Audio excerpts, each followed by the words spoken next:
नमस्कार साथियों, मैं हूं आपका मित्र, आपका दोस्त और आपका फेवरेट इंग्लिश टीचर। कैसे हैं आप सभी लोग? आशा करता हूं बहुत अच्छे होंगे। दोस्तों, आज के इस वीडियो में हम जानेंगे कि आप लोग सामाजिक विज्ञान की तैयारी कैसे कर सकते हैं। How can you prepare for social science.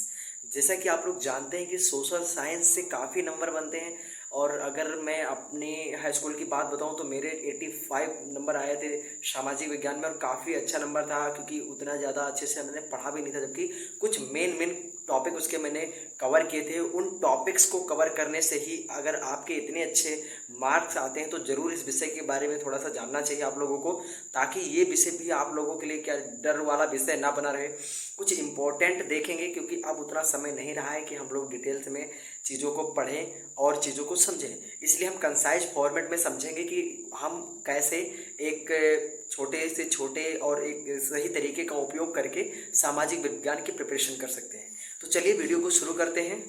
सामाजिक विज्ञान विषय पर बात करने के लिए हमारे पास एक किताब है, जो कि किताब है वो आपका है राजीव प्रकाशन का है, क्वेश्चन बैंक। राजीव प्रकाशन का क्वेश्चन बैंक है और अनसॉल्व नहीं है, इसे विद्या कहते हैं आप लोग। बहुत ही इंपॉर्टेंट होता है, बहुत ही कंसाइज फॉर्मेट में। तो आपको पता है इतनी मोटी किताब होती है आपकी जो सामाजिक विज्ञान की होती है, लेकिन ये जो किताब है ये बहुत कंसाइज फॉर्मेट में है। आपको पता है इतना छोटा सा होता है और ये बहुत इंपॉर्टेंट होता है। अगर आपके पास टाइम नहीं है, with in 2 month, with in a month, with in 2 month के अंदर अगर आप प्रिपरेशन को इम्प्रूव करना चाहते हैं तो ये काफ़ी अच्छा है।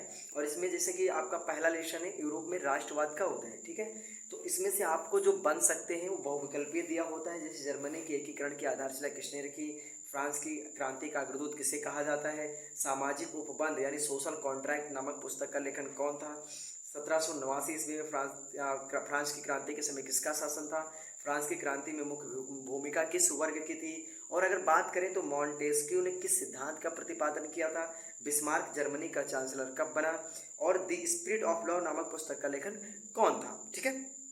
तो ये जो आपके हैं इसमें आपके कम से कम 20 नहीं पूरे 30 इसमें 29 क्वेश्चन जो आपके इसमें दिए हुए हैं पहले लेसन से, वो दिए हुए हैं आपके बहुविकल्पीय। इट मीन्स कि बहुविकल्पीय प्रश्न जो होते हैं, एमसीक्यूज टाइप्स प्रश्न जो होते हैं वो भी बहुत इंपॉर्टेंट होते हैं। तो आप लोगों को इन पे फोकस करना है। ये 5 से 6 नंबर आपकी हेल्प कर सकते हैं सामाजिक विज्ञान में।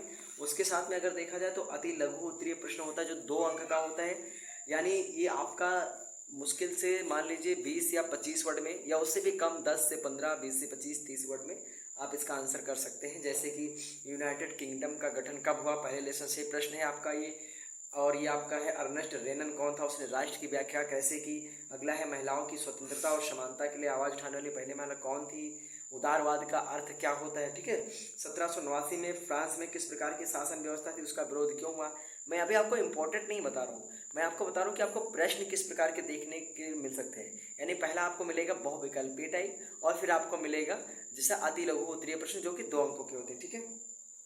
और फिर आपको इसमें इस प्रकार के मिलेंगे, तो इसमें आपको बस 20 से 25 से 30 शब्दों में लिखना होगा उत्तर उसका, जो कि एक्सपेक्ट किया जाता है कि आप टू द पॉइंट लिखेंगे, क्योंकि अति लघु उत्तरीय प्रश्न का छोटे से कम शब्दों में आप लोगों को आंसर देना होता है, ठीक है।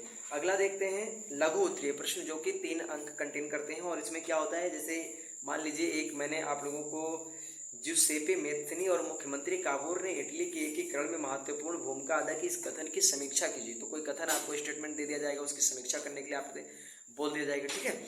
और उसके बाद में जैसे अगर मैं आपको अगला प्रश्न बताऊं तो जर्मनी की एकीकरण की प्रक्रिया का वर्णन कीजिए। अब इसमें भी आप लोगों को कम से कम 1 2 3 4 5 6 7 8 9 10 40 से 50 शब्दों में लिखना होता है। 40 से 50, 25 से ऊपर ही होना चाहिए, 30 35, ठीक है। 3 नंबर का है तो जाहिर सी बात है कि जो चेकर होगा वो आपसे एक्सपेक्ट करेगा कि आप कम से कम ना ज़्यादा तो इतना तो लिखेंगे, ठीक है। अगला है फ्रांसीसी क्रांति का यूरोप पर क्या प्रभाव पड़ा, इसमें आप बता सकते हैं। ऑटो वन बिस्मार्क कौन था, फ्रांस की क्रांति कब शुरू हुई, ठीक है। तो ये जो आपके अतु लघु उत्तरीय बात जो लघु उत्तरीय होते हैं, जो आपके 3 नंबर कंटेन करते हैं, ये भी बहुत इंपॉर्टेंट होते हैं, ठीक है। तो इनकी भी तैयारी आप लोगों को करनी है। अगला है दीर्घ उत्तरीय प्रश्न, यानी लॉन्ग आंसर, ठीक है। 6 अंक का होता है ये, और इसमें आपको कम से कम ना ज़्यादा तो 250, 300, ये 400, 500 अंकों में लिखना होता है, ठीक है। एक आपको ये लिखा हुआ नहीं मिलेगा कि इतने अंकों में ही मुझे आपको प्रश्न का आंसर करना है, लेकिन आपको इतना समझ के चलना है, मान के चलना है कि आपको इतने में आंसर करना है, ठीक है। जैसे एक प्रश्न है कि वियना संधि क्या थी और इस संधि के प्रमुख उद्देश्य एवं व्यवस्थाओं का वर्णन कीजिए। वियना संधि क्या थी, इस संधि के प्रमुख उद्देश्यों एवं व्यवस्थाओं का वर्णन कीजिए, ठीक है। तो इसमें जहाँ तक कि अगर मैं आपको बताऊँ तो इसमें ना तो 250 वर्ड का कम से कम 250 वर्ड इसमें लिखा हुआ है।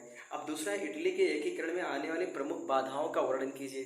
अब जो ये आपका दूसरा प्रश्न है, इसमें कम से कम ना ज़्यादा तो 400 वर्ड का 300 वर्ड तक तो 350 वर्ड दिया गया है इसमें, ठीक है। इटली के एकीकरण पर प्रकाश डालिए, इटली के एकीकरण की प्रक्रिया को संक्षेप में लिखिए। तो ये जो आपके हैं ये डिटेल वाले हैं, ठीक है। और इसमें आपको बहुत ज़्यादा डिटेल में लिखना पड़ सकता है, तभी आपको 6 नंबर मिलेंगे, ऐसे नहीं मिल पाएंगे। 6 नंबर का मतलब होता है कि आप कम से कम 5 या 6 पेज भरेंगे, आप 6 पेज भरेंगे तब जाकर आपको मिलेगा, ठीक है। तो अब हम देख लेते हैं मॉडल टेस्ट पेपर कैसा होता है। मॉडल टेस्ट पेपर देखना भी बहुत ज़्यादा इम्पोर्टेंट है। जैसा कि अगर मैं आप लोगों को बोर्ड परीक्षा 2023 का मॉडल पेपर दिखाऊं तो ये एक मॉडल पेपर मैंने खोल लिया है। पहली बात तो इसमें होता है आपका कि सभी प्रश्न अनिवार्य होते हैं, ठीक है। ऑल क्वेश्चंस आर कंपलसरी, आपको पता ही है। 15 मिनट आपको दिए जाते हैं कि पढ़िए समझिए, उसके बाद में आप डिसाइड कीजिएगा कि आपको आंसर किस प्रश्न का क्या आंसर देना है। प्रश्न पत्र 2 खंडों आ एवं बा में विभाजित होता है, यानी इसके सेक्शन होते हैं। फर्स्ट पार्ट होता है और सेकंड पार्ट होता है, ठीक है।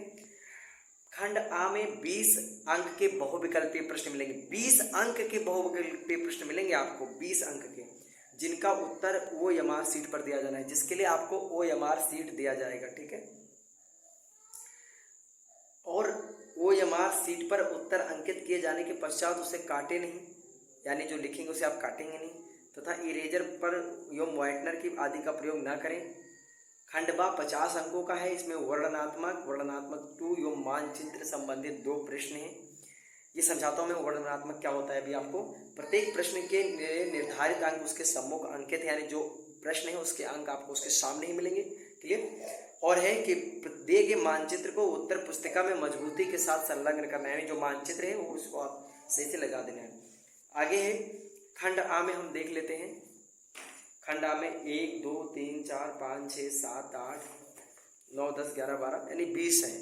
20 क्वेश्चंस आपके सेक्शन 1 में होंगे, यानी जो पार्ट 1 है पेपर का आपका, उसमें 20 क्वेश्चंस होंगे MCQ टाइप के, जिनको आपको क्या करना है, OMR सीट पर आंसर देना है। अगला है वर्णनात्मक, लगभग 80 शब्दों में आपसे पूछा जाएगा ये, ठीक है। और खंड बा में जो है वर्णनात्मक 2 है, लगभग 150 शब्दों में होता है।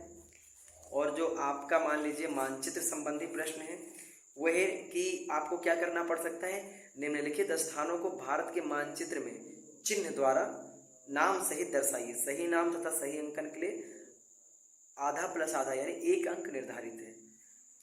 वह स्थान जहां सितंबर 1920 में कांग्रेस का अधिवेशन हो, आपको बताना पड़ेगा, क्या करना पड़ेगा, आपको पॉइंट आउट करना पड़ेगा, उस जगह को लोकेट करना पड़ेगा मैप में, और उसके बाद वहां पर जगह का नाम लिखना पड़ेगा, ठीक है।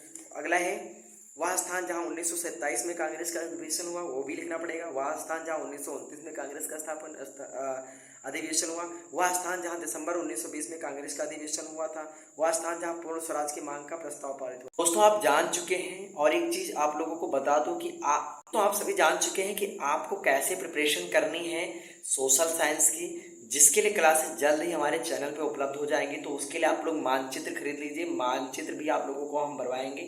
और दूसरी बात कि आप लोग एक छोटी सी नोटबुक जरूर बना लीजिएगा इस चैनल के लिए। और उसके साथ ही साथ आप क्या करेंगे कि एक चीज़ जो भी एग्ज़ाम अपडेट है, एग्ज़ाम से रिलेटेड अपडेट है, वो हम आपको इस चैनल पर पहुंचाते रहेंगे। तो उसके लिए आप लोग निश्चिंत रहिए और तैयारी करते रहिए।